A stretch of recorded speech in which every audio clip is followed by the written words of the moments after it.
Сайн байцгаана уу? Энэ хөөбчлэг хөрөх цаг мөчийн мэндийг хүргье. Энээс бүхэн нөхөр биш.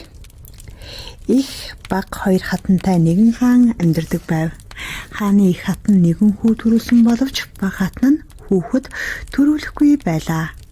Хаан хүү төрүүлж өгсөн их хатнаа илүү харилдаг байсан тул баг хатан нь атаархан хорсдог байжээ. Их хатны хүү өглөө бүр хаан аавынхаа гэрийн өрхийг татаж галыг төлж өгдөг заншилтай байлаа. Нэгэн өглөө хүү хаан аавынхаа гэрт ороод галыг нь ноцоохоор сууж байтал хаан аавынх нь толгоон душаа хорт хилээ булталзуулсан том могоо мөшгөрөн ойртож байхыг харав. Хүү яран өнгийгөөд хаан аавынхаа орны ард өлгөөтэй байдаг том элдийг нь суг татан гаргаж могоог хоёр хувааж орхиод ээжтэй дуулахаар гэрээс гарan гүйжээ.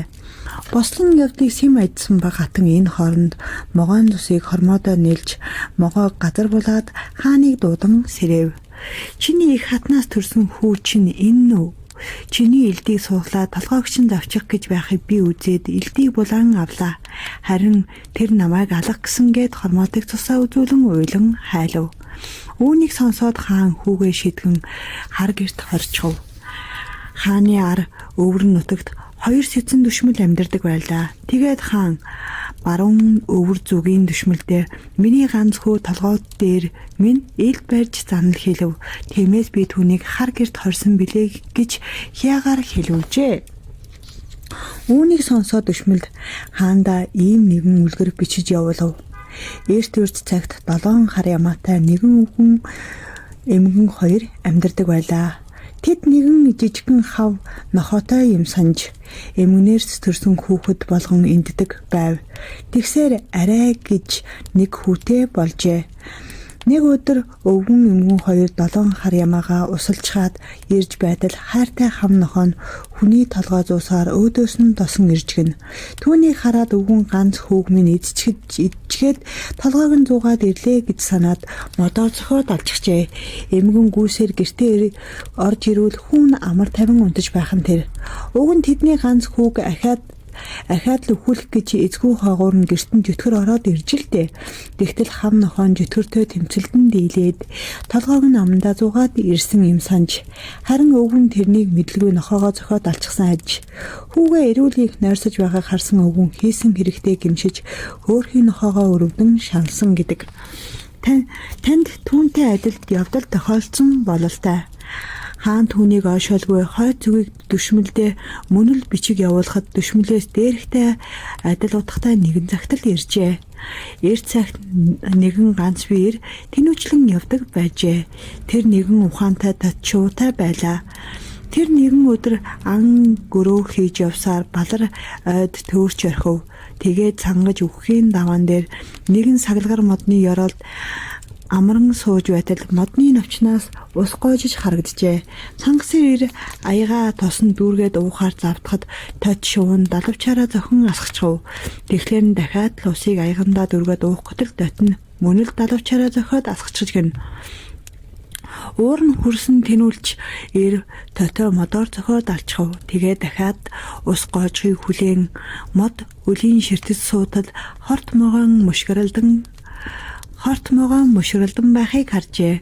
Түрүүчийн гожоод байсан ус хорт могоон шүс болохыг мэдээд тэнүүлчээр үнж нөхрөө хий дэмий хөнөөснөө ойлгож харамсан гашуудсаар насыг барсан гэдгээ. Үүнийг сонсоод хаан төдийл итгэхгүй хүүгээ ус модгүй цулгүй цөл газар руу хөөн явуулжээ. Тэр хооронд их хатан хүүгээ сансаар өвчин баригдан хэвтэрж оржээ. Харин баг хатан ааш омог нэмэгдэж хамаг хэргийг өөрийн санснаар гүйцэлдүүлэх болов. Хаанч насан өндөр болж өв залгамжлах үр хүүхдийн тухай бодолдоо дарагдан бүхнийг умартан суухажээ. Нэгэн шөнө хаан бүсгүй хүний дүрд хувилсан шулмус орныхон толгойн түшээ хорт могоо явуулан толгойг нь боон алхаар завдаж байна гэж зүүдлээд сэрэв. Тэр энэ тухайга баг хатандаа хэлээд тэр нэгэн цагт хүүн чиний амийг аврахаар тэхэж байсан их хатан өдөр бүр чамайг зан нөхөж суудаг гэж дуулсан. Тэр чамайг алаад хүүгээ авчирна гэж өдрийн болол шөнийн зүуд болж байгаа биз гэжээ. Үүнийг дуулаад их хатнаа мөнөл хар гэрт хорчхов.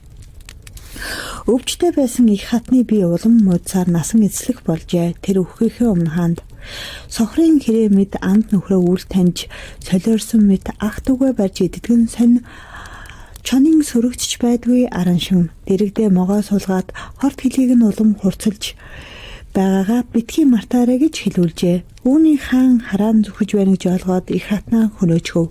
Ингээд нэгэн шөнө хаан гэрт нь хүйтэн салхи сэвэлзэж байхыг мэдрэн ихэд дараад нойрноор сэрүүл баг хатных нь хувцыг өмссөн муухай царайтай шулмас орныхон дэргэд сууж байхыг үзжээ. Шулмас хааны хөлийг могоон хэлээрээ ороогоод би эртнээс чиний хаант улсын эзэм болохыг мөрөөддөг байлаа. Тэр хүсэл минь одоо л биелэх гэж байна. Чамайг харилдаг хүмүүс одоо нэгэн түгүү болж чи ганцаараа үлдсэн тул хэрхийг би шийдэсвэ гэж тачгантал инээжээ.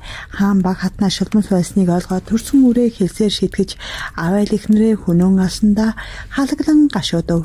Энэ үеэр олон жилийн өмнө эзгүй төл рүү хөөгдөн явсан хүн гэрт дайран орж ирээд шулмсын толгойг тас тавчин унгав. Зүтсэн дөшмдүүд нь хааныг ухаан орж хүүгээ уушлах цагийг эртэл хүүг нь нууж байсан нь тэр юм санаж. Ингээд хаан хайртай хав нохоогоо зохиж авсан өвгөн эмгэн хоёр үнж точивгаа хөнөөс нь тэнүүл ширийн адил харамсан гашуудж зүтсэн дөшмдүүдийнхээ хэлсэн үлгэрийг алтаар бичиж үлдээсэн юм гинлээ. Үлгэрийн хүү төгслөө. Та бүгдэд баярлалаа.